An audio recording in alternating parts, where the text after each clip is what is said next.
Hello dear student, स्वागत है आपका अपना YouTube channel Kumar bio classes में। मैं हूँ राकेश सर। डियर स्टूडेंट, इससे पहले हमने बात किया था ब्रांच ऑफ बायोलॉजी पर। कुछ जीव विज्ञान की कुछ ब्रांच हम लिखाए थे, जिनमें से कुछ लिखाए थे, कुछ और पढ़ेंगे। उसके बाद हम अपने चैप्टर यानी NCERT बेस पढ़ाएंगे, यानी NCERT यानी chapter number 1 reproduction in organ पढ़ेंगे। Fully Hindi medium and full जो NCERT है वो पढ़ेंगे, यानी पूरा NCERT ही पढ़ेंगे, है ना। बहुत बेटर से अच्छे तरीके से समझाएंगे, यानी एक्सपीरियंस बहुत अच्छे से करेंगे, जिसमें आपको थोड़ा सा भी कठिनाई नहीं हो। ठीक है, तो कुछ शाखाएं आज पढ़ेंगे, उसके बाद स्टार्ट करेंगे। चलिए तो देखते हैं, वो ब्रांच ऑफ बायोलॉजी में कुछ शाखाएं हैं, उसको पढ़ लेते हैं, फिर आगे बढ़ेंगे। डियर स्टूडेंट, जब मेहनत पे उतर गए हैं तो मेहनत करिए जम के, है ना। मेहनत करिए जम के, फल जरूर मिलेगा। ठीक है, तो चलिए हम देखते हैं नंबर 1 में इम्यूनोलॉजी। ठीक है, नंबर 1 इम्यूनोलॉजी, जिसको हम हिंदी में प्रतिरक्षा विज्ञान, अब देखो, जिसको हम प्रतिरक्षा विज्ञान कहते हैं, तो इनमें इम्यूनोलॉजी, ठीक है, IMMUNO इम्यूनोलॉजी, ठीक है, इम्यूनोलॉजी। तो हम पढ़ेंगे आज इम्यूनोलॉजी के बारे में। ये ब्रांच जीव विज्ञान की शाखाएं हैं, ठीक है। तो जीव विज्ञान की एक शाखा इम्यूनोलॉजी है, इसके बारे में पढ़ेंगे। तो चलिए देखते हैं जीव विज्ञान की वह शाखा जिसके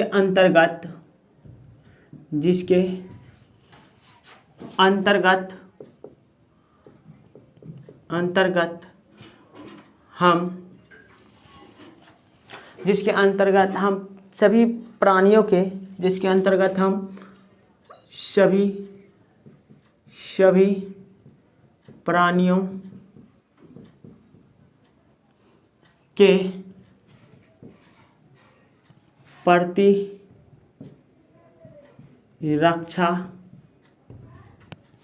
तंत्र के बारे में अध्ययन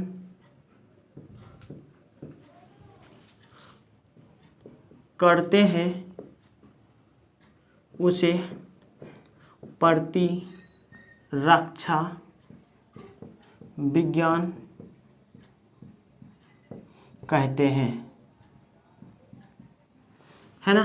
तो अब देखो, ये प्रतिरक्षा का क्या मतलब होता है, यानी आपका जो इम्यूनिटी पावर है जो ह्यूमन का, वो कितना लड़ सकता है बीमारियों से, यानी वायरस से कितना लड़ सकता है, बैक्टीरिया से कितना लड़ सकता है, प्रोटोजोआ से कितना लड़ने की क्षमता है ना। तो अब जो वो लड़ता है ना, बैक्टीरिया और जो हमारा इम्यूनिटी है क्षमता, वो संबंध जब मतलब लड़ता है ना, तो अब लड़ने की पावर जो होगी ना, उसका अध्ययन करेंगे ना एक दूसरे के बीच में, है ना। कितना टाइम हम रुक सकते हैं, यानी ज़्यादा हानिकारक कितना समय में हो सकता है। तो प्रतिरक्षा यानी रोगों से सुरक्षा, जो हमारे शरीर में इम्यूनिटी है वो रोगों से सुरक्षा आपको प्रदान करेंगे अगर इसका अध्ययन करते हैं। तो हम इसे ही इम्यूनोलॉजी यानी प्रतिरक्षा विज्ञान कहते हैं। ठीक है डियर स्टूडेंट, समझ में आया। ठीक है, तो दूसरा ब्रांच पढ़ते हैं टैक्सोनॉमी। ठीक है, दूसरा ब्रांच टैक्सोनॉमी, ठीक है, टैक्सोनॉमी। अब देखो, टैक्सोनॉमी का मतलब होता है वर्गीकरण या वर्गीकरण विज्ञान। ठीक है, चलिए, टैक्सोनॉमी का मतलब वर्गीकरण विज्ञान। अब इसको परिभाषित करें तो हम लिखेंगे जीव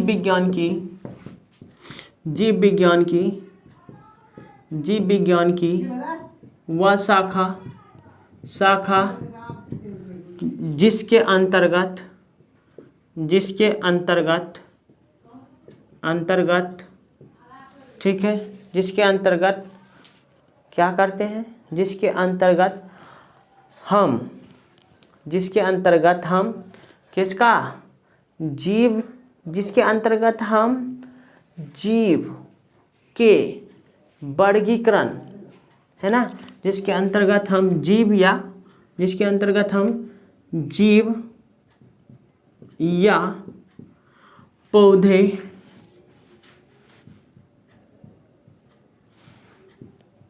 के वर्गीकरण का अध्ययन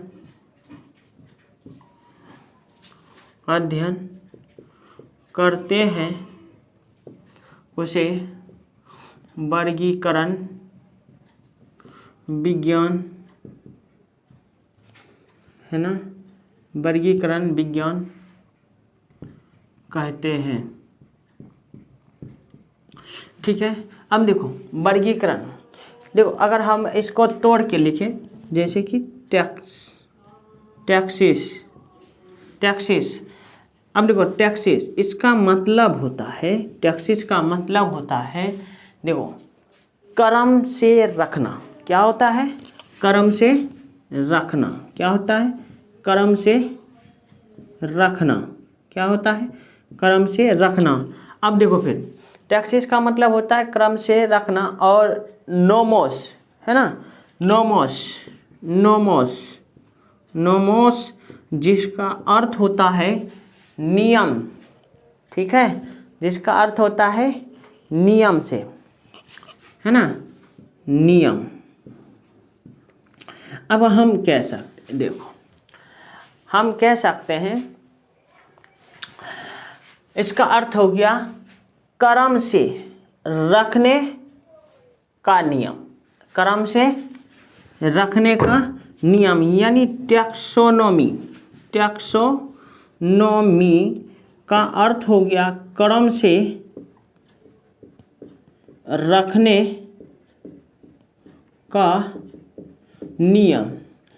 ठीक है, क्रम से रखने का नियम, यानी कोई जीव है उसके बारे में आप अध्ययन करते हो, वो किस वर्ग में जाएगा, किस फाइलम में जाएगा, किस किंगडम में जाएगा, किस स्पीसीज में जाएगा, किस ऑर्डर में जाएगा, एवं प्रकार से जितने 7 कोटियाँ हैं वो उसमें किस तरह से रखा जाए, किसके आधार पर, ये सब का जब अध्ययन करते हैं हम, तब उसे कहते हैं वर्गीकरण विज्ञान। क्योंकि वर्गीकरण किसी भी जीव के लिए बहुत जरूरी होता है, क्योंकि आज किसी भी जीव को आप पहचान सकते हैं तो वो एक वर्गीकरण के कारण ही।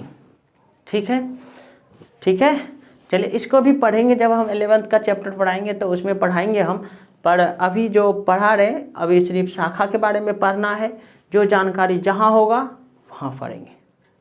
ठीक है, कुछ शाखाएं जो लिखा दिया जा रहा है वो पढ़िए, उसके बाद हम आगे पढ़ेंगे। ठीक है, इतना समझ में आया डियर स्टूडेंट? तो मिटाते हैं, चलिए। तो दूसरी जीव विज्ञान की दूसरी शाखा, यानी अब अगले शाखा पढ़ेंगे तो जू पैथोलॉजी। क्या पढ़ेंगे? जू पैथोलॉजी, ZOO, जू पैथोलॉजी। ठीक है, ये भी एक जीव विज्ञान की शाखा है। अब इसमें हम किसका अध्ययन करते हैं, तो चलिए हम देखते हैं। जू पैथोलॉजी में जू यानी प्राणी रोग विज्ञान। ठीक है, प्राणी रोग विज्ञान। देखो इसका मतलब तो आप समझ गया होगा कि प्राणियों में जो रोग होते हैं, अगर उसका अध्ययन करते हैं तो उसे हम क्या कहते हैं? जू पैथोलॉजी। तो हम इसका परिभाषा दे सकते हैं, जीव विज्ञान की वह शाखा जिसके अंतर्गत हम प्राणियों के रोगों के बारे में अध्ययन करते हैं, उसे हम क्या कहेंगे? जू पैथोलॉजी। ठीक है, तो चलिए लिखते हैं जीव विज्ञान की वह शाखा। ठीक है, जीव विज्ञान की वह शाखा जिसके अंतर्गत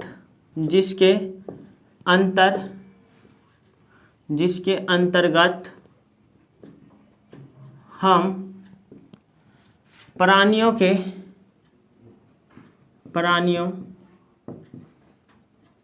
के रोगों के बारे में अध्ययन करते हैं उसे जू पैथोलॉजी कहते हैं।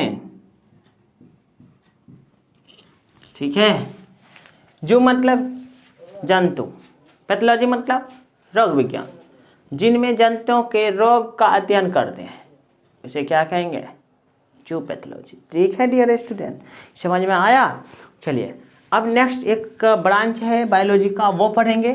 तो अगला है आपका हिस्टोलॉजी। ये मुख चुन के हम दिए हैं, ठीक है, पढ़ेंगे। जो जिस हम बोल रहे हैं, बार बार बोल रहे हैं कि जो जिसका जिक्र होगा वहाँ उसको पढ़ेंगे, लेकिन अभी फ़िलहाल जो मुख दे रहे हैं, जो इम्पोर्टेंट है उसको यहाँ रख रहे हैं, ताकि अगर एक बार देख लो तो वो बेटर आपको समझ में आए। ठीक है, तो चलिए हम पढ़ेंगे अगला हिस्टोलॉजी। ठीक है, अब देखो हिस्टोलॉजी तो इसको कहते हैं औतिकी विज्ञान। ठीक है, अब तो देखो ये तो समझ में आ गया। हिस्टोलॉजी यानी study of tissue is by microscopy, यानी जब हम टिश्यू का अध्ययन करते हैं माइक्रोस्कोपी के द्वारा, यानी सूक्ष्मदर्शी के द्वारा, तब उसे हम क्या कहेंगे भाई, क्या कहेंगे, हिस्टोलॉजी। ठीक है, तो चलिए हम देखते हैं जीव विज्ञान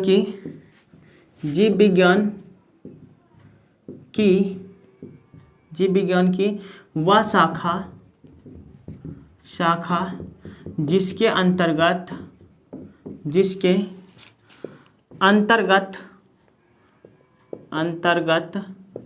हम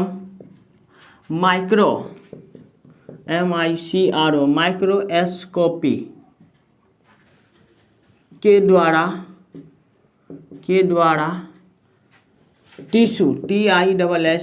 टिश्यू का अध्ययन करते हैं,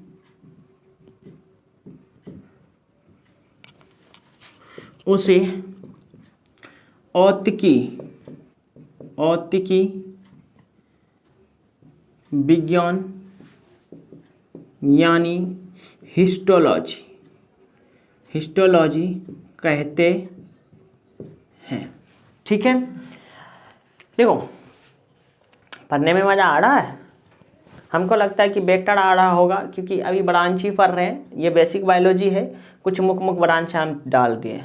ठीक है, आगे पढ़ेंगे। तो चलिए एक और पढ़ते हैं। ठीक है, ये तो था, अभी क्या था, हिस्टोलॉजी। तो एक और जल्दी से पढ़ लेते हैं, एवोल्यूशन।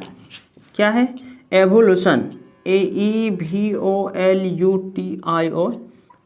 एवोल्यूशन मतलब विकास विज्ञान, है ना, एवोल्यूशन विकास विज्ञान। ठीक है, अब किसी जीव का विकास होगा, कहाँ से किसका विकास हुआ, यही तो पढ़ेंगे जी, है ना, किस तरह से विकास हो रहा है, कैसे कैसे विकास हुआ है। फॉर एग्जाम्पल अगर ले तो मनुष्य का किस तरह से विकास हुआ है, तो यही तो देखेंगे विकास के विज्ञान में, तो यही देखेंगे एवोल्यूशन। ठीक है, जीवन की उत्पत्ति कैसे हुई, ये सब के बारे में पढ़ेंगे इस विज्ञान में, है ना। तो थोड़ा सा जिक्र है, ये सब जीव विज्ञान की शाखाएं, है ना। चलिए हम पढ़ते हैं। अब देखो एवोल्यूशन, जीव विज्ञान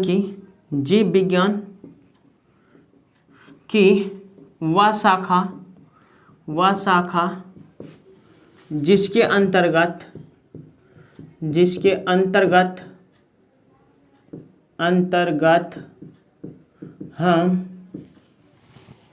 हम जीवन के उत्पत्ति के बारे में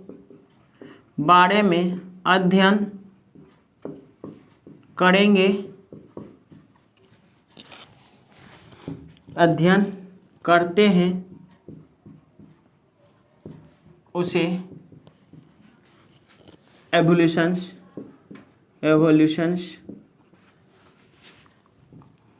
कहते हैं ना, एवोल्यूशंस कहते हैं। समझ में आ गया। है ना, यानी जीवन की उत्पत्ति यानी प्रजातियों की क्रमिक विचलन किस तरह से हुआ है वो पढ़ेंगे। किसमें? एवोल्यूशंस में। ठीक है डियर स्टूडेंट, चलिए हम अगली शाखा देखते हैं, पैलियोजूलॉजी। ठीक है, पैलियोजूलॉजी। चलिए हम पढ़ते हैं पैलियोजूलॉजी, PAL, देखो पैलियोजूलॉजी, PALAEO, पैलियोजूलॉजी, जूलॉजी। ठीक है, पैलियोजूलॉजी, जिसको हिंदी में कहते हैं जीवाश्म विज्ञान। क्या कहते हैं? जीवाश्म विज्ञान। ठीक है, क्या कहते हैं? जीवाश्म विज्ञान। तो अब देखो जीवाश्म विज्ञान, अब देखो हम इसमें किसका अध्ययन करेंगे? जीवाश्म का, है ना। तो यानी कितना पुराना जीवाश्म है ना, कितने करीबी संबंधी है जीवाश्म। जीवाश्म मतलब क्या होता है? यानी अब देखो जैसे फॉर एग्जांपल जैसे डायनासोर आज पृथ्वी पर नहीं है ना, लेकिन उसका अगर कहीं जाओ, कहाँ, कभी कभी हम देख लेते हैं संग्रहालय सब में, म्यूजियम सब में, है ना। म्यूजियम सब क्या होता है? संग्रहालय होता है, यानी कई पेड़ पौधे के नमूने पड़े होंगे, कई जंतुओं के नमूने पड़े होंगे उस म्यूजियम में। तो म्यूजियम में आप देखेंगे कि इस जंतु का यानी जो विलुप्त हो चुका है आज उसका क्या मिल रहा है आपको? जीवाश्म मिल रहा है ना।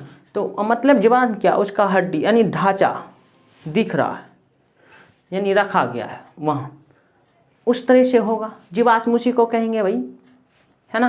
कुछ जीवाश्म, वहाँ बहुत सारे जीवाश्म मिलेंगे जब म्यूजियम घूमने जाओगे, है ना, उसके बारे में अध्ययन करोगे। तो चलिए देखते हैं। तो हम ये कह सकते हैं कि जीव विज्ञान की वह शाखा जिसके अंतर्गत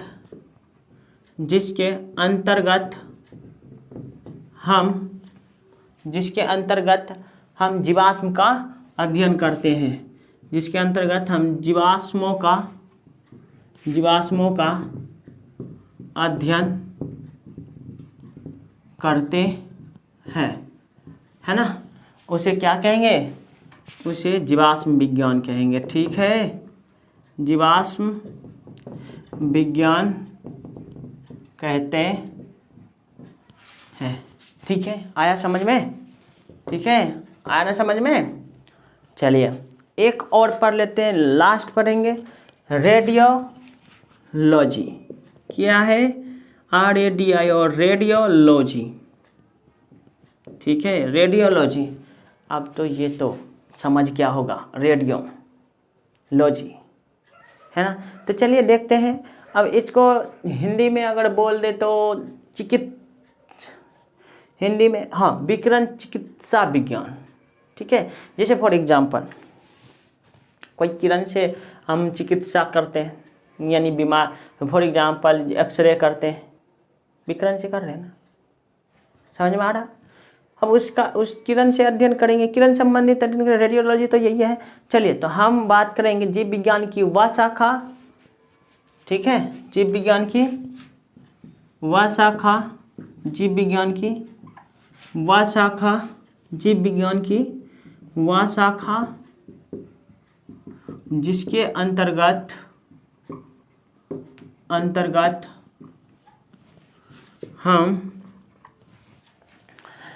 अंतर्गत हम जीवन पर रेडियोधर्मिता का अध्ययन करते हैं, जिसके अंतर्गत हम जीवन पर रेडियोधर्मिता का अध्ययन करते हैं, उसे रेडियोलॉजी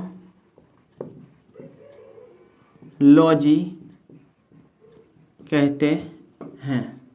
ठीक है, तो डियर स्टूडेंट आज आप बायोलॉजी का कुछ शाखाएं देखे हैं। नेक्स्ट जो लेक्चर्स आएंगे वो आपका पहला रिप्रोडक्शन इन ऑर्गेनिज्म यानी जीवों में जनन होगा।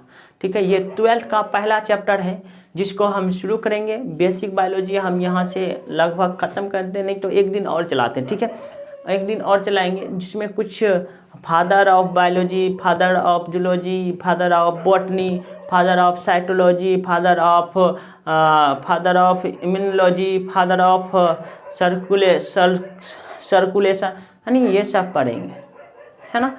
तो कुछ लिखा देंगे जो बेसिक बायोलॉजी में ही गिनती कर लेना। ठीक है, तो उसके बाद हम पढ़ेंगे बेसिक बायोलॉजी। तब तक के लिए डियर स्टूडेंट, आप पढ़ते रहिए, मेहनत करते रहिए, लेकिन एक बात कहेंगे हमेशा कि जितने भी स्टूडेंट्स हैं जो पढ़ रहे हैं, पढ़िए तो मन से, लेकिन एक काम ज़रूर कहेंगे कि सब्सक्राइब ज़रूर कीजिए, और कहीं भी परेशानी आता है तो कमेंट ज़रूर करें। ठीक है, और शेयर ज़रूर करें, लाइक भी ज़रूर करें। ठीक है, अगर ये करते हैं तो बनाने की चाहत बढ़ती है, हम ऐसे वीडियो बनाते रहेंगे। ठीक है, तो डियर स्टूडेंट, तब तक के लिए जय हिंद, जय भारत। ठीक है।